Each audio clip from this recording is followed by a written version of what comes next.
창세기 3장 14절로 21절입니다. 교독하신 후에 마지막 21절은 같이 읽겠습니다. 창세기 3장 14절로 21절입니다. 여호와 하나님이 뱀에게 이르시되 내가 이렇게 하였으니 내가 모든 가축과 들의 모든 짐승보다 더욱 저주를 받아 배로 다니고 살아있는 동안 흙을 먹을지니라.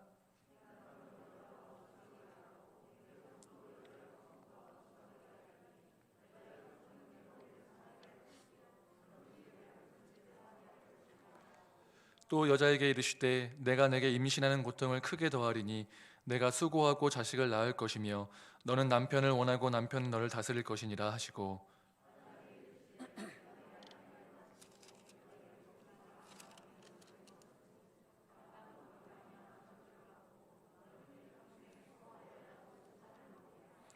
땅이 내게 가시덤불과 엉겅퀴를 낼 것이라.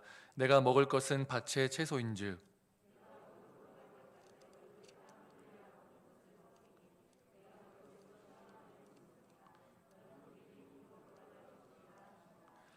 아담이 그의 아내의 이름을 하와라 불렀으니 그는 모든 산자의 어머니가 됨이더라. 여호와 하나님이 아담과 그의 아내를 위하여 가죽옷을 지어 입히시니라. 아멘. 네, 영국 시인 존 밀턴이 지은 대서사시의 제목인 신라권은 오늘 본문 창세기 3장 말씀을 배경으로 하고 있습니다. 우리가 성경적 세계관, 기독교 세계관을 얘기할 때 창조, 타락, 구속을 이제 이야기하게 되는데, 타락과 그 구속의 시작을 언급하고 있는, 이 짧은 한 장이지만 타락과 구속의 시작을 언급하고 있는 본문이기도 합니다.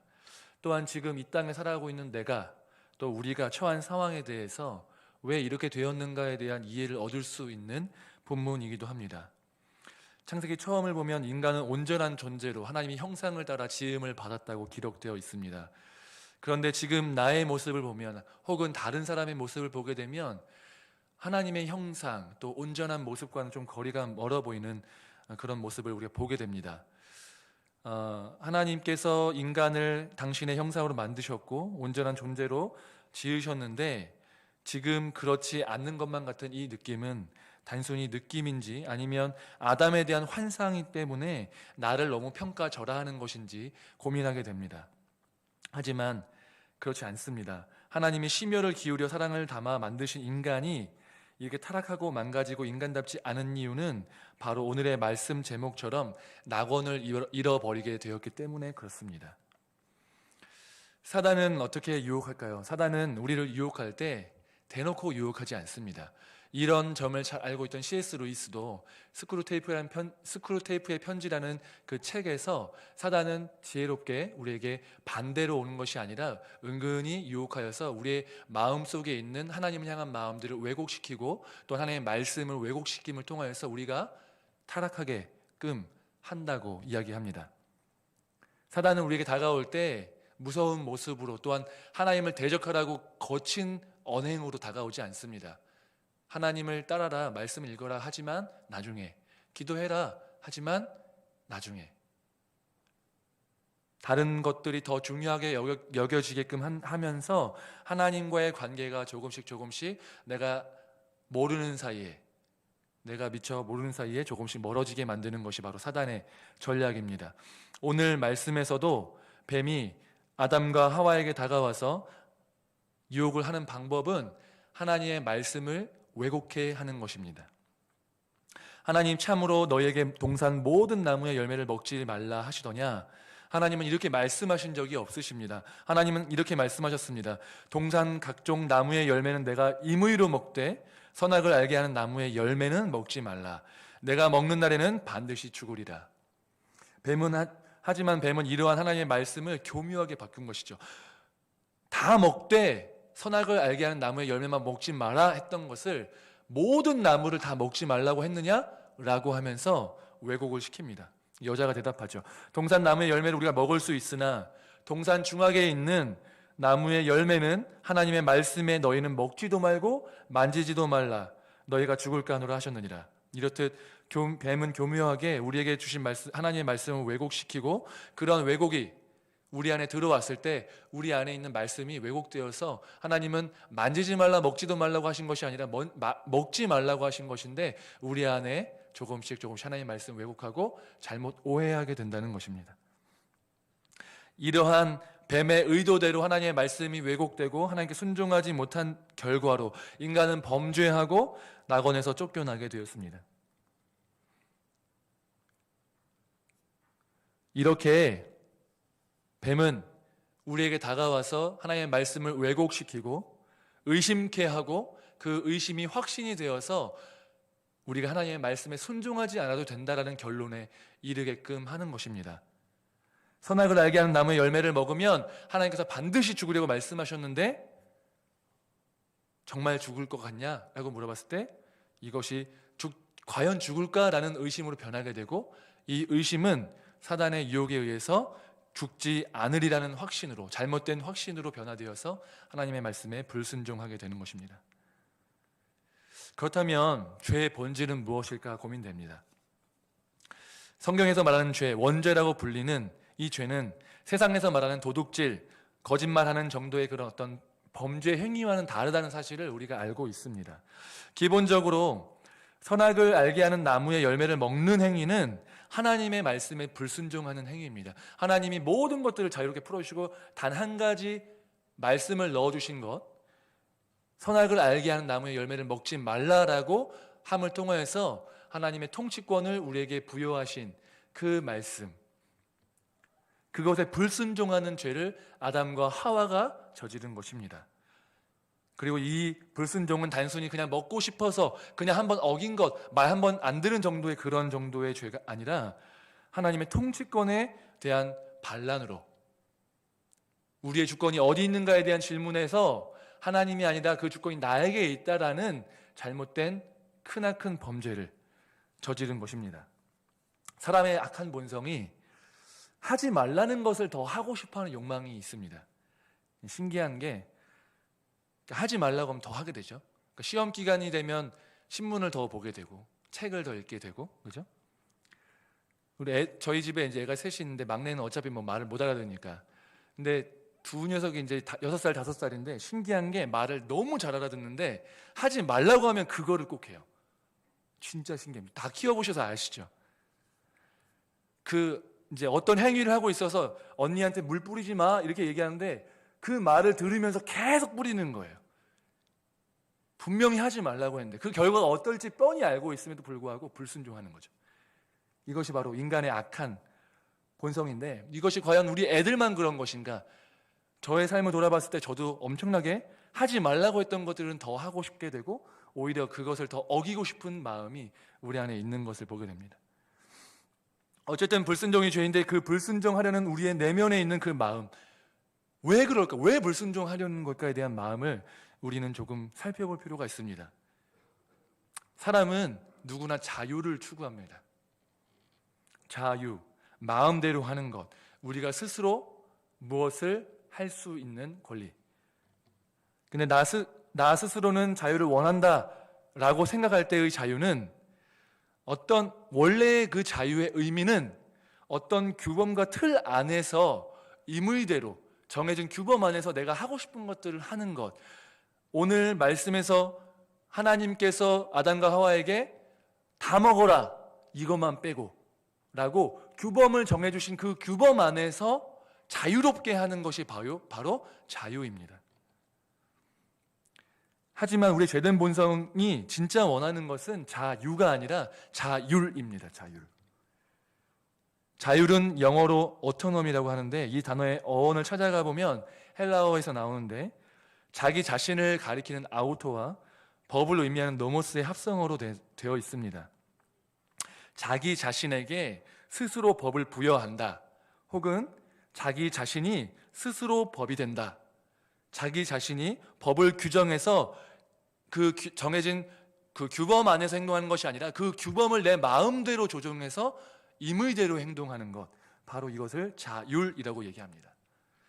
사실 세상에서 이야기하는 자율은 좋은 의미입니다. 하지만 신학적인 의미에서 자율은 스스로가 규범이 되고 스스로 규범을 정하는, 그 하나님만이 할 수 있는 이 세상에서 우리가 살아가는 삶의 어떤 규범을 내 마음대로 정하겠다는 죄의 본성이 바로 자율이라는 것입니다. 법을 부여하는 권리.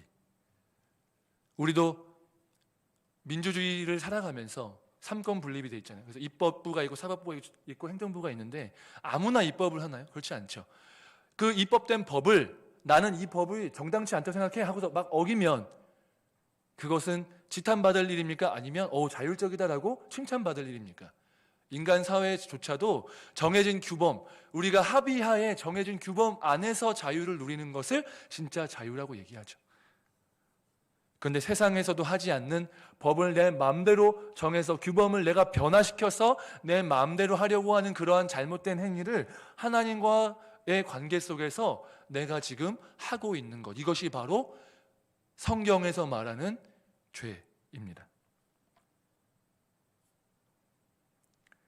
하나님이 인간을 만드셨고 우리의 주권은 하나님께 있기 때문에 하나님이 우리가 살아갈 수 있는 규범을 정해주신 그 규범 속에서 자유롭게 누리며 살아갈 수 있음에도 불구하고 그 규범조차도 싫고 그것조차도 내 마음대로 하고 싶은, 단순히 그게 하기 싫어요라고 얘기하는 것이 아니라 하나님과 동등되기 원하는 그 규범을 만드는 그러한 존재가 바로 내가 되기 원한다는 그 마음, 자유를 추구하는 그 마음이 바로 죄의 근본적인 성격인 것입니다.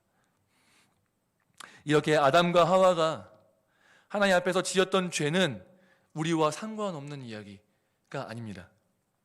오늘날 우리도 그러한 죄를 짓고 있고 지을 것입니다. 하나님은 우리가 자유를 누릴 수 있는 범주를 설정해 주셨음에도 불구하고 우리는 그 범주를 어기고 그 범주는 내 취향에 맞게 바꿀 수 있다, 이 범주를 바꾸는 것도 내 자유다라고 얘기하는 것, 이러한 우리의 죄된 마음이 우리 안에 있기 때문에 우리는 앞으로도 지금껏 그래왔지만 앞으로도 하나님 앞에서 이러한 죄의 악들을 저지르게 될 것입니다. 예를 들면 이런 것이죠. 남자가 남자를 좋아하는 것이 왜 안 되냐고 물으면서 성적 취향은 자신이 정할 수 있는 것이다 라고 얘기하는 것이죠. 이것이 하나님을 믿지 않는 자들에게는 되게 깨어있는 생각 같고 맞아 라고 얘기할 수 있지만, 하나님이 정해주신 규범 안에서는 사람이 사람을 사랑하는 관계 속에서 이성 간에, 부부 간에 누릴 수 있는 그 사랑은 배타적이면서도 동성 간에는 절대로 허용되지 않는 하나님의 규범 안에 있는, 하나님이 정해주신 그 규범 속에 어긋나는 죄인 것이죠. 그런데 그 사람들이 얘기하는 것은 그 규범, 하나님이 정해주신 그 규범조차도 그게 나와 무슨 상관이야, 내가 그 규범을 정하고 싶다, 내가 정하는 게 나의 자유고 나의 뜻이야 라고 얘기하면서 그걸 넘어서는 것이죠. 그렇기 때문에 죄입니다. 하나님께서 정해주신 범죄를 스스로 정하고 그것은 나의 선택이며 자유라고 이야기하고 그거 바로 이것이 바로 우리가 가지고 있는 죄의 본질인 것이죠. 그 결과 어떻게 됐습니까? 그 결과 우리는 형벌에 처하게 되어졌습니다. 여자는 생명 낳는 일에 고통이 더해집니다. 여자에게는 임신을 시작하여서 입덧하고 몸이 무거워서 앞으로 쏠려서 등이 베기고 무겁고 그 힘든 10개월가량의 시간, 그 출산을 하면서 정말 저도 모르는 그 고통, 피곤하고 잠이 오고 밤새도록 수고하여서 젖을 먹이고 키우는 것들, 이러한 출산, 임신을 시작하여서 출산하는 것, 모든 과정 가운데 고통이 더해진 것입니다. 그 가운데 부부관계에 있어서 어려움이 생기게 되었습니다.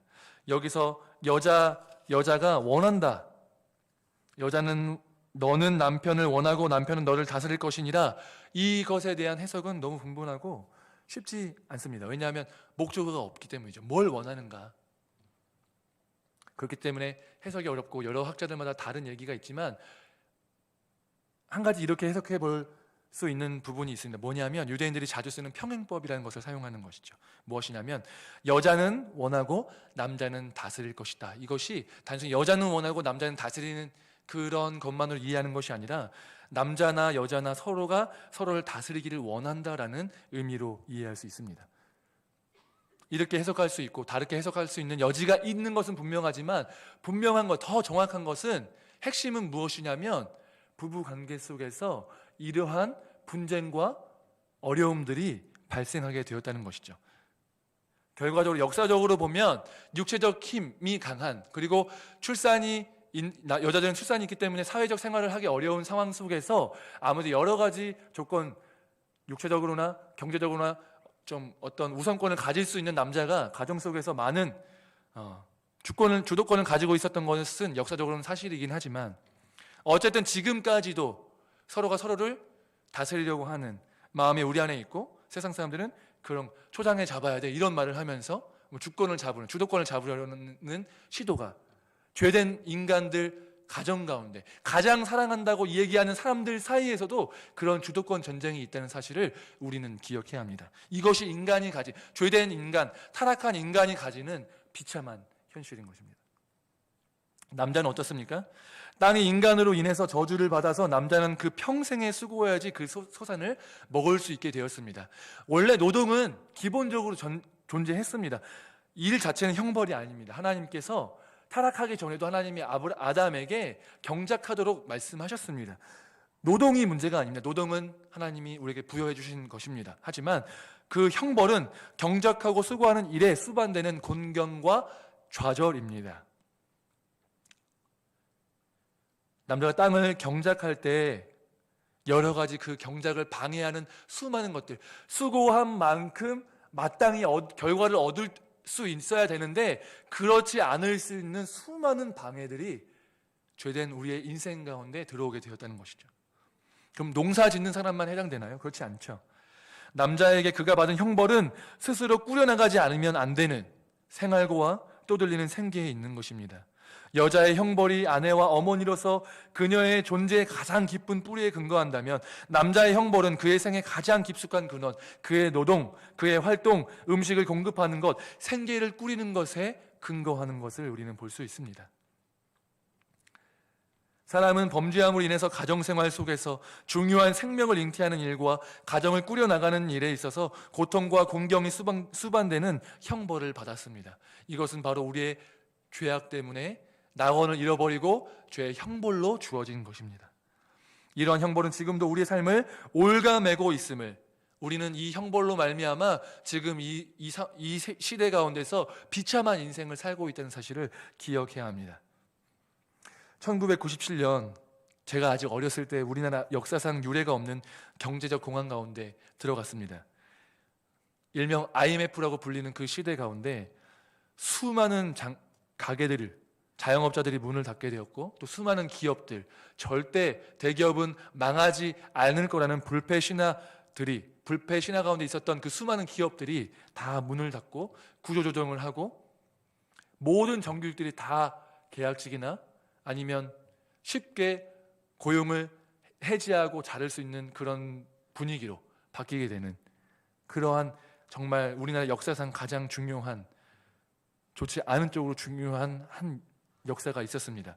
그 시기에 수많은 가장들이 실직하게 되었고, 수많은 가정들이 경제적인 문제에 처하게 되었고, 수많은 가장들이 실직하고 사업에 실패하여서 물에 자신을 던지거나 여러 가지 방법으로 자신의 목숨을 끊는 비극적인 일들이 있었습니다.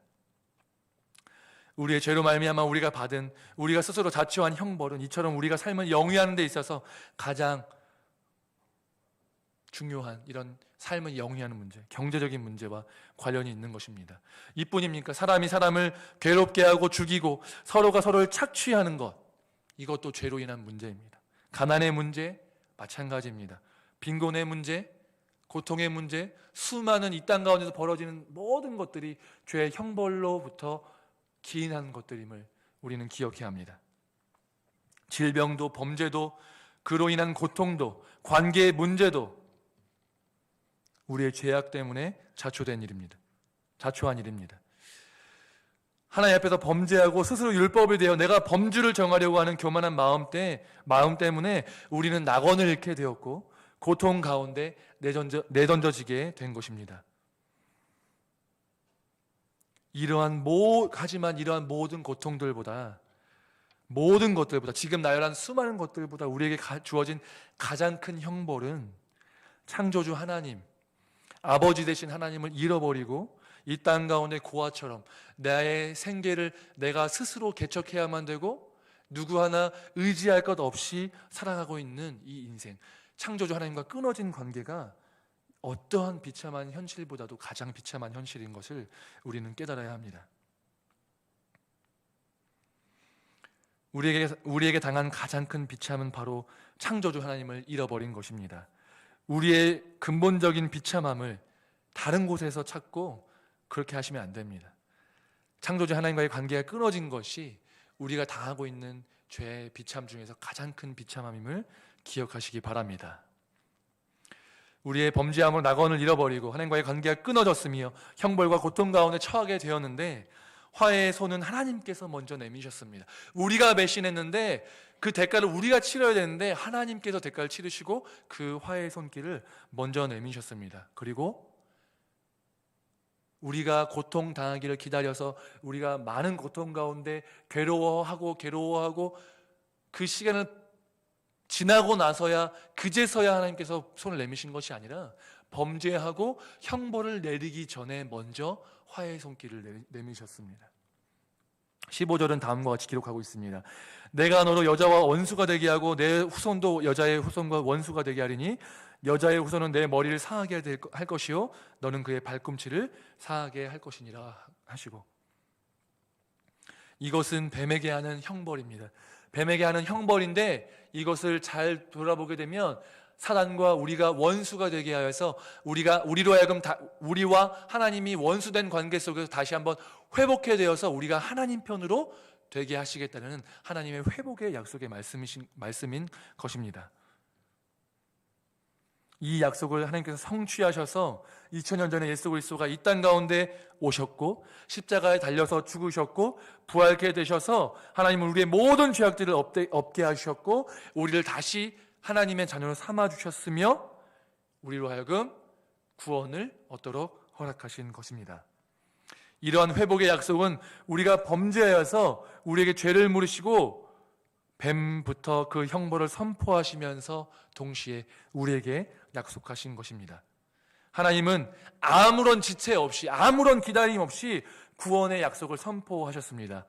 이런 하나님의 지체함 없는 구원의 약속을 따라서 이 자리에서 하나님을 예배할 수 있는 하나님의 자녀가 되었음을 기억하시고 하나님께 감사드리는 저와 여러분 되시기를 주님의 이름으로 축복합니다. 하나님의 은혜는 이뿐만 아닙니다.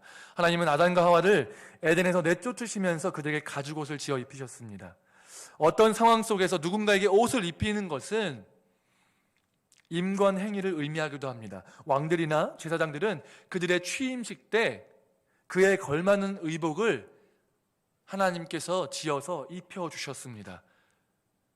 요셉은 자기 아버지에게서 특별한 옷, 채색 옷을 입었는데 이것은 단순히 편애했다 정도로 이해할 수 있는 것이 아니라 아빠가 모든 형제들보다 이 요셉을 높이는 신분적 변화를 의미하면서 주었다는 것을 우리는 알아야 합니다. 또한 요셉이 국무총리로 임명을 받았을 때 바로에게서 그에 걸맞는 옷을 부여받고 총리로 임명받았습니다.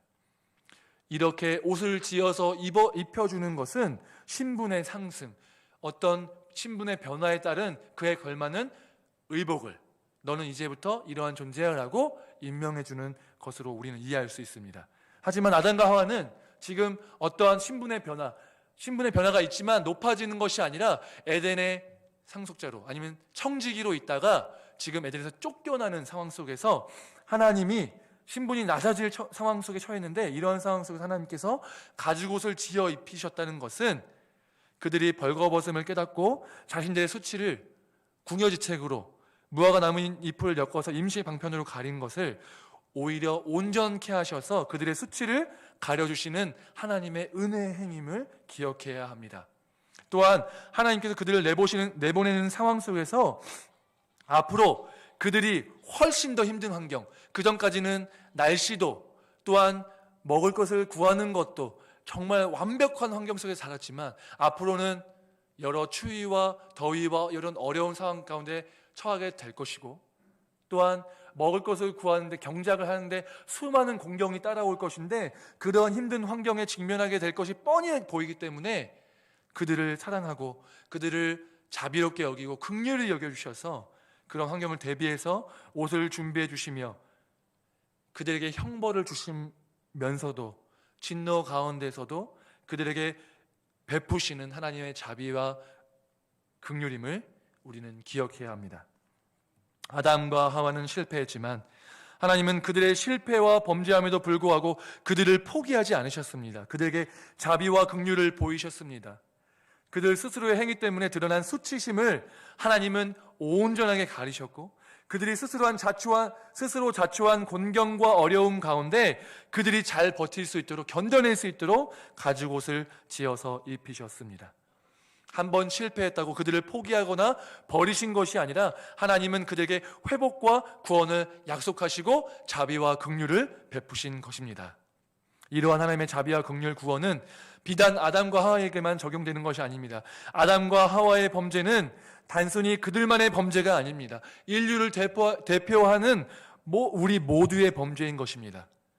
아담과 하와의 죄성이 우리 안에 동일하게 존재하고 우리가 그 상황 가운데 있을지라도 동일하게 범죄하였을 것입니다. 지금 이 시대를 살아가는 우리도 동일하게 하나님을 대적하고 하나님을 외면하고 하나님 없이 스스로 범주를 정해서 내 마음대로 살아가려고 하는 것입니다. 이미 예수님을 믿은 우리도 하나님 뜻에 순종하려기보다는 내가 세운 기준을 따라 판단하고 내 뜻대로 살아가려고 하는 오류와 범죄를 지금도 저지르고 있다는 사실을 깨달아야 합니다. 아담과 하와에게 하나님께서 자비와 긍휼과 구원을 베푸셨던 것처럼 지금 우리에게도 동일한 자비와 긍휼 구원을 베푸시고 계시며 앞으로도 베푸실 것입니다. 이러한 하나님의 자비와 구원 가운데 우리는 하나님 앞에 회개하여 다시 돌이켜 하나님 앞에 나아가야 할 것입니다.